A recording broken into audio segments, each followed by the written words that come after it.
नमस्कार, कैसे हैं आप सभी। बहुत बहुत स्वागत है आप सभी का एस्ट्रो तक में। मैं हूं राखी मिश्रा और आज हम बात करने जा रहे हैं साल के पहले चंद्र ग्रहण के बारे में। साल का पहला चंद्र ग्रहण 4 मार्च को सिंह राशि और पूर्व फाल्गुनी नक्षत्र में लगने जा रहा है। जो ग्रहण का समय रहेगा वो 3:20 से 6:47 तक रहेगा, यानी कि ये जो ग्रहण का समय है करीब करीब 3.5 घंटे का समय रहेगा। ग्रहण के समय में हमें कुछ चीज़ों का खास ख्याल रखना चाहिए। कुछ काम ऐसे हैं जिन्हें करने से हमें बचना चाहिए और इसके साथ ही कुछ चीज़ें ऐसी हैं जो हमें ज़रूर से करनी चाहिए। और इस दिन किन चीज़ों का दान हमें ज़रूर करना चाहिए, आज हम इसी बारे में बात करेंगे।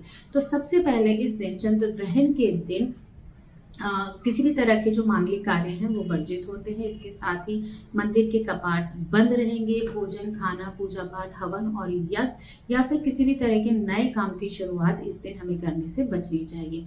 क्योंकि ये जो चंद्र ग्रहण है भारत में दिखाई देगा तो इसका सूतक काल भी मान्य है। तो सूतक काल का जो समय 9 घंटे पहले से होता है, सुबह 6 बजे से सूतक काल का समय भी लग जाएगा। तो इस समय में हमें खाने पीने से परहेज जरूर करना चाहिए। इसके साथ ही इस समय में हमें किसी भी तरह की शार्प नुकीली चीज़ों का उपयोग, कैंची का उपयोग नहीं करना चाहिए। बाल या नाखून नहीं कटवाने चाहिए और इसके साथ ही नॉनवेज या फिर अल्कोहल से भी परहेज जरूर करना चाहिए। वहीं अगर प्रेग्नेंट लेडीज हैं घर में तो उन्हें किसी भी तरह की नुकीली चीज़ें को इस्तेमाल करने से बचना चाहिए और घर से बाहर भी इस समय पे नहीं निकलना चाहिए। इस समय पे उन्हें घर में रह करके विष्णु सहस्त्रनाम का पाठ जरूर से करना चाहिए। ग्रहण का जो समय होता है वो साधना के लिए बहुत ही महत्वपूर्ण समय होता है। इस समय पे दिया नहीं जलाया जाता। आप हल्की आवाज में या फिर मन में मंत्रों का उच्चारण, मंत्रों का जप कर सकते हैं। तो इस समय पे भगवान शिव के मंत्र का जप किया जा सकता है।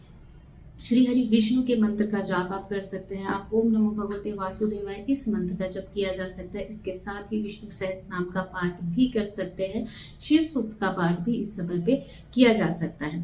सूतक काल से पहले, सूतक काल का जो हमारा समय होता है उस समय पे आपको भोजन में तुलसी का दल डाल करके जरूर रखना चाहिए। वहीं ग्रहण के बाद आपको स्नान और शुद्धिकरण जरूर से करें और इसके बाद पूरे घर में भी गंगा जल का छिड़काव जरूर से करना चाहिए। वहीं अगर हम दान की बात करें तो इस समय पे दान का विशेष महत्व होता है। तो आपको इस समय, क्योंकि चंद्र ग्रहण लगने जा रहा है, चंद्रमा मन का कारक होता है, तो चंद्रमा से जुड़ी हुई चीज़ों का दान इस समय पे हमें करना चाहिए। आपको दूध, चावल, चीनी या फिर सफ़ेद वस्त्र का दान इस समय पे कर सकते हैं।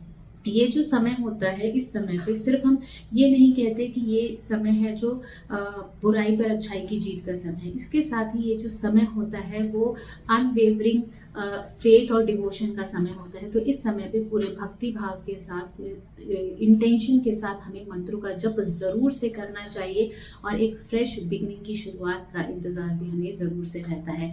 इसके साथ ही ये जो समय है, ग्रहण का जो समय है, हमारी साधना, अगर हम किसी मंत्र को सिद्ध करना चाहते हैं तो वो बहुत ही महत्वपूर्ण माना जाता है। तो इस समय पे आप साधना जरूर से करें। तो ये जो ग्रहण है सिंह राशि में लगने जा रहा है, पूर्व फाल्गुनी नक्षत्र में लगना जा रहा है।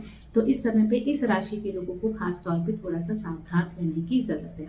तो आज हमने बात की कि ग्रहण के समय में आपको किन चीज़ों से बचना चाहिए और कौन कौन सी चीज़ें करना ज़रूरी होता है। इस समय पे आप ज़रूर से करें। तो ऐसी ही जानकारी के लिए आप सभी देखते रहिए एस्ट्रो तक। Thank you so much. आप सभी का दिन शुभ हो। अगर आप मुझसे जुड़ करके अपनी समस्याओं का समाधान चाहते हैं और चाहते हैं कि आपकी समस्याओं को ज्योतिष के माध्यम से सुलझाया जाए तो आप हमसे संपर्क कर सकते हैं, जुड़ सकते हैं एस्ट्रो तक पर।